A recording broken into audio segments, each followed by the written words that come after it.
ಈಗ ಇರ್ತಕ್ಕಂಥ ಶಾಸಕನಿಗೆ ಏನು ದಾಹ ಐತೆ, ಸಚಿವ ಸ್ಥಾನ ಆ ದಾಹ ತೀರಿದ್ರೆ ಸಾಕು. ಸಾರ್ವಜನಿಕರ ಕುಂದುಕೊರತೆ ದಾಹ, ಅದನ್ನು ಮುಟ್ಸೋಂಥದ್ದು, ನೀರಿನ ದಾಹ, ಆ ದಾಹ ಈ ಯಾವುದ್ಯಾವುದಿಲ್ಲ. ಅವ್ರದ್ದು ಏನು ಕಾಶ್ಯಪ್ನವ್ರದ್ದು ದಾಹ ಐತೆ ಅದನ್ನು ತೀರಿಸ್ಕೊಳ್ಳೋದು ಒಂದೇ ಕೆಲಸ ಅವ್ರದ್ದು, ಬೇರೆ ಏನೇನಿಲ್ಲ. ದಾಹ ಅಂದ್ರೆ ಅಧಿಕಾರದ ಮದ, ಹಣದ ಆಸೆ.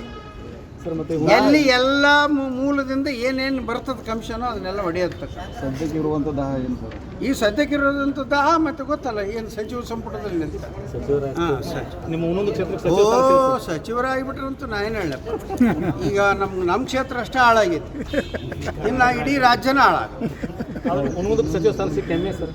ತೂ ಅದು ಹೆಮ್ಮೆ ಪಡೋಂಥದ್ದೆಲ್ಲ ದುಃಖ ಪಡ್ತಕ್ಕಂಥದ್ದು. ಯಾಕಂದ್ರೆ ಮತ್ತೆ ಇಲ್ಲಿ ಹಾಳಾದ್ರೂ ಒಂದು ಕ್ಷೇತ್ರ ಹಾಳಾಗಿರೋದಕ್ಕೆ ಮಾಡಿಬಿಟ್ಟಾನ, ಹಾಳ ಮಾಡ್ಯಾನ, ಮತ್ತು ಇಡೀ ರಾಜ್ಯನ ಹಾಳು ಮಾಡ್ತಾನೆ.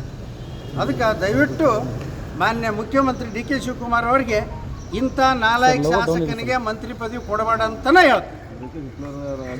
ಹಿಟ್ಲರ್ಕಿನ್ನ ಅಪ್ಪ ಐತಿ, ಮಮತಾ ದೀದಿ ಅಣ್ಣಿವ. ಮಮತಾ ದೀದಿ ಏನು ಬಂಗಾಳದಲ್ಲಿ ಮಾಡ್ತಿದ್ಲಲ್ಲ, ಆಕೆ ಅಣ್ಣಿವ. ರಿಪಬ್ಲಿಕ್ ಆಫ್ ಆ ರೀತಿ ದಿನ ಪ್ರತಿಭಟನೆ, ಒತ್ತಡ, ಪ್ರೆಸ್ ಮೀಟ್ ನಡೆದು ಸರ್ ಸಚಿವ ಸ್ಥಾನ ಸಿಗಬೇಕು ಅವರಿಗೆ. ಒಂದೊಂದು ಕ್ಷೇತ್ರಕ್ಕೆ ಭಾಳ ವರ್ಷ ಸಿಕ್ಕಿಲ್ಲ. ಅದು ಒತ್ತಡದ ಮೇಲೆ ಆಗ್ತಾ ಇದ್ದಾವೆ.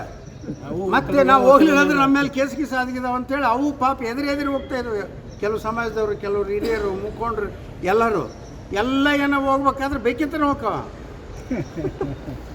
ಇವ್ರಿಗೇನು ಒಳ್ಳೇದಾಗಲಿ ಅಂತ ಒಂದು ನಮ್ಮ ಕ್ಷೇತ್ರಕ್ಕೆ, ನಮ್ಮ ಜಿಲ್ಲೆಗೆ, ನಮ್ಮ ಇದಕ್ಕೆ ಒಳ್ಳೇದಾಗಲಿ ಅಂತೇಳಿ ಎಲ್ಲಿದು ಒಂದು ಮನೆ ದಬಾವ್ ಮೇಲೆ ಹೊಂಟಾವ.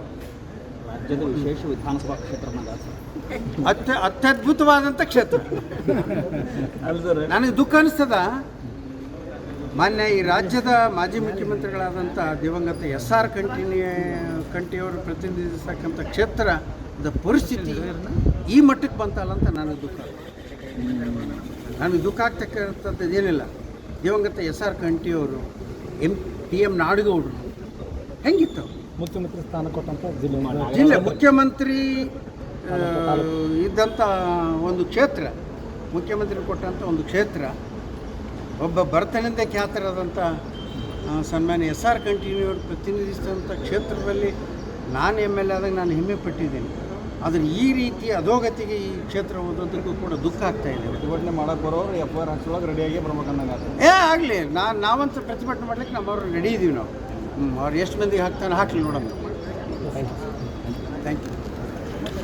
ಸಮಸ್ಯೆಗಳಾದ ಮದುವೆ, ಹಣಕಾಸು, ವ್ಯಾಪಾರ, ಗಂಡ ಹೆಂಡತಿ ಸಮಸ್ಯೆ, ಮಕ್ಕಳು ಪ್ರೀತಿಯಲ್ಲಿ ಬಿದ್ದು ಮಾತು ಕೇಳದಿದ್ದಲ್ಲಿ, ಪ್ರೀತಿಯಲ್ಲಿ ನಂಬಿ ಮೋಸ, ಪ್ರೀತಿಸಿದವರಿಂದ ತೊಂದರೆ, ಇಷ್ಟಪಟ್ಟವರು ನಿಮ್ಮಂತೆ ಆಗಲು ಮಕ್ಕಳಾಗದಿದ್ದಲ್ಲಿ, ಸಾಲದವರಿಂದ ತೊಂದರೆ, ಹಣ ತಿರುಗಿ ಬರಲು, ಗಂಡ ಬೇರೆ ಸ್ತ್ರೀ ವಶದಲ್ಲಿದ್ದರೆ, ನಿಮ್ಮ ಪತ್ನಿ ಪರಪುರುಷರ ಸಹವಾಸದಲ್ಲಿದ್ದರೆ, ಪುರುಷತ್ವ ಸಮಸ್ಯೆ, ಅತ್ತೆ ಕಾಟ ಸಮಸ್ಯೆ, ಯಾವುದೇ ಬಗೆಹರದ ಸಮಸ್ಯೆಗೆ ಕೇವಲ ಒಂದೇ ದಿನದಲ್ಲಿ ಗ್ಯಾರಂಟಿ ಪರಿಹಾರ. ಸ್ತ್ರೀಯರಿಗೆ ವಿಶೇಷ ಪರಿಹಾರ. ಎಷ್ಟೋ ಜ್ಯೋತಿಷ್ಯರಲ್ಲಿ ಕೇಳಿ ಹಣ ಕಳೆದುಕೊಂಡಲ್ಲಿ ನಮ್ಮಲ್ಲಿ ಗ್ಯಾರಂಟಿ ಪರಿಹಾರ ಸಿಗುತ್ತದೆ. ಯಾವುದೇ ಸಮಸ್ಯೆ ಇದ್ದರೂ, ಎಂತ ಕಠಿಣ ಸಮಸ್ಯೆಗಳಿದ್ದರೂ ನಿಮ್ಮ ಜಾತಕ, ಫೋಟೋ, ಹಸ್ತಮುದ್ರಿಕಾ ನೋಡಿ ಭವಿಷ್ಯ ಹೇಳಲಾಗುತ್ತದೆ. ಇನ್ನು ನಿಮ್ಮ ಜೀವನದ ಎಂತ ಸಮಸ್ಯೆಗಳಿದ್ದರೂ ನಮ್ಮಲ್ಲಿ ಪರಿಹಾರ ಇದೆ.